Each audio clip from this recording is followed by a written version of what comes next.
guest here, Mehran Kamrava. He's a professor of government at Georgetown University in Qatar. He joins me live from Doha. Thank you so much, Professor, for taking the time to talk to us here on TRT World. What I find interesting here about what's happening is that it's actually the U.S. that's pushing for a vote at the UN Security Council. It's the U.S. that have been vetoing almost every single vote at the Security Council. So what's different this time? What we're seeing is a pattern of desperation and indecision on the part of the United States insofar as this devastating war is concerned. The U.S., as you mentioned, has wholeheartedly supported Israel. It has repeatedly vetoed UN Security Council resolutions demanding a ceasefire, and now is trying to call for a ceasefire and the acceptance of this peace plan. And what we're seeing is American foreign policy being directed and being guided by the logic of the presidential election. The more that President Biden is losing his support among his base, in particular, Arab Americans, young Americans, Americans left of the center, the more he becomes determined to come up with anything, something that would bring this tragic war to an end. So Blinken is on his 8th trip to the region since the start of this war. Joe Biden has even put the entire weight of the U.S. presidency behind his ceasefire proposal. Is this the U.S. giving everything they've got to reach a ceasefire? No, it isn't. It's the U.S. appearing to give everything it's got to the ceasefire. The United States could effectively demand that Netanyahu stop the war, stop pursuing the war. The U.S. could stop supplying Israel with all kinds of weaponry. 90% of Israel's weapons come from the United States.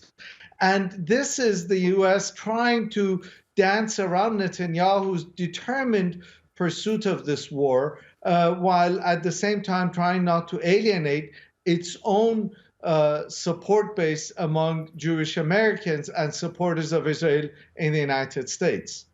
So Hamas already said yes to one deal, which Netanyahu keeps refusing. However, that deal was, to be honest, quite similar to Joe Biden's deal that he's now pushing across the region. What's the key issue here? Why do we still not actually have an agreement on the table?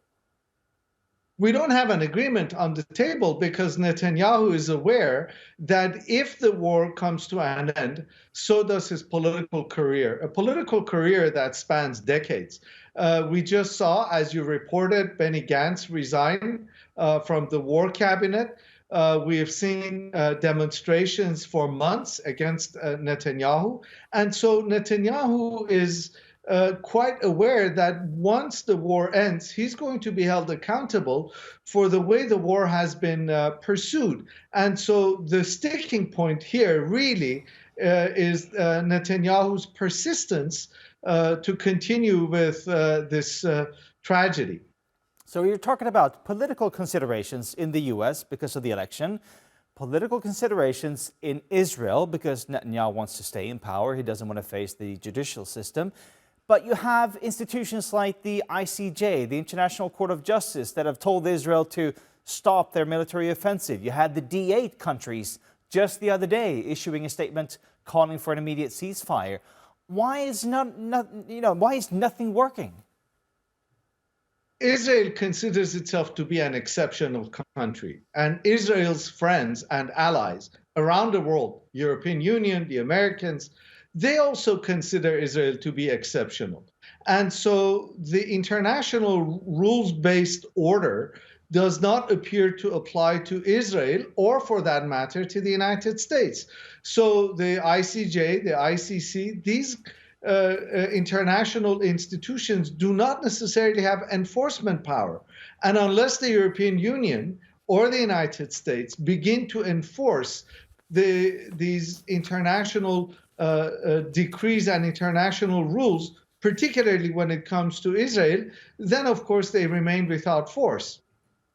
Yeah, it makes you wonder if the International Court of Justice says one thing, you as a country can just say, well, I'm just not going to go there. Anyway, Mehran Kamrava, a professor of government at Georgetown University in Qatar, thank you so much for joining us here on TRT World.